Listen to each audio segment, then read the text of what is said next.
నా పేరు గుడిశాల అరునాథ్ గౌడ్, తెలంగాణ సూక్ష్మ పరిశ్రమల అధ్యక్షుని. పొన్నం ప్రభాకర్ గౌడ్ మంత్రివర్యులకు ఈరోజు సన్మానం జరగడం అనేది మాకు ఎంతో సంతోషాన్ని ఇచ్చింది.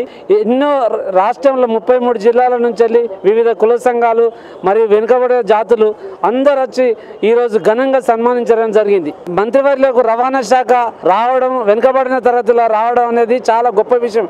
ఎందుకంటే గరీబీ హఠావో అనే నినాదంతో కాంగ్రెస్ ప్రభుత్వం ఆనాటి నుండి ఈనాటి వరకు ఉంది. ఆ ప్రత్యేక శాఖను మంత్రివర్యులకు కేటాయించడం అనేది చాలా గొప్ప విషయం. ఎందుకంటే గ్రామాలల్లో వివిధ ప్రాంతాలలో వెనుకబడిన ప్రాంతాలలో ఉండేదంతా ప్రజలు ఎక్కువ శాతము గ్రామీణ ప్రాంతం వాళ్ళే. అందులో వాళ్ళు ఉచిత రవాణా అనేది చాలా గొప్పమైన విషయం.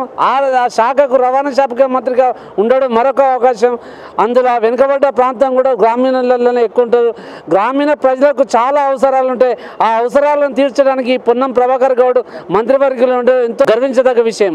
పరిశ్రమల నుంచి వెళ్ళి ఎన్నో రకాలుగా ప్రభుత్వ స్థలాలు కేటాయించిన పరిశ్రమలకు ప్రభుత్వ స్థలాలను కేటాయించడం దగ్గర నుంచి వెళ్ళి వాళ్ళ అభ్యున్నతికి మరీ ఎక్కువగా కృషి చేస్తారని విశ్వసిస్తున్నాం. ఎందుకంటే పరిశ్రమ నడవంది, ప్రభుత్వానికి ట్యాక్సులు రావు. ఆ ట్యాక్సులు సామాన్యుడు బేర్ చేసి కంపెనీ నిలుపుకోవాలంటే కూడా చాలా కష్టమైన పని. అందుకోసం వెనుకబడ్డ సూక్ష్మ పరిశ్రమలకు చాలా ప్రోత్సాహాలు ఇచ్చి వెన్నుదండగా నిలవాలి ఈ ప్రభుత్వం అని చెప్పి నా యొక్క విన్నపం. ఈరోజు నాకు చాలా సంతోషాన్ని ఇచ్చింది. ఎందుకంటే ఒక ఉద్యమ నాయకుడు వెనుకబడ్డ ప్రాంతం నుంచి వెళ్ళి ఆయన గెలుపొందడం, పోరాటాల గడ్డ సర్వైపన్న ప్రాంతం నుంచి వెళ్ళి రావడం అనేది చాలా గొప్ప విషయం. ఆయన జీవితం అంతా పోరాటాలతో నడిచింది.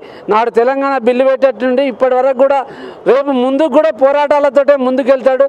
అట్లాంటి పోరాటాల బిడ్డ మన ప్రభాకర్ గౌడ్ గారికి సన్మానించడం అనేది చాలా ఆనందాన్ని ఇస్తుంది. నా యొక్క ఆనందమే కాకుండా ప్రత్యేకంగా వివిధ జిల్లాల నుంచి వెళ్ళి ప్రజలు ఎంతో ఆనందంగా వచ్చి ఈ ఎంతో సమయభావాన్ని హెచ్చించి మీడియా మిత్రులు వీళ్ళందరికీ నేను ఒక ధన్యవాదాలు చెప్తున్నా.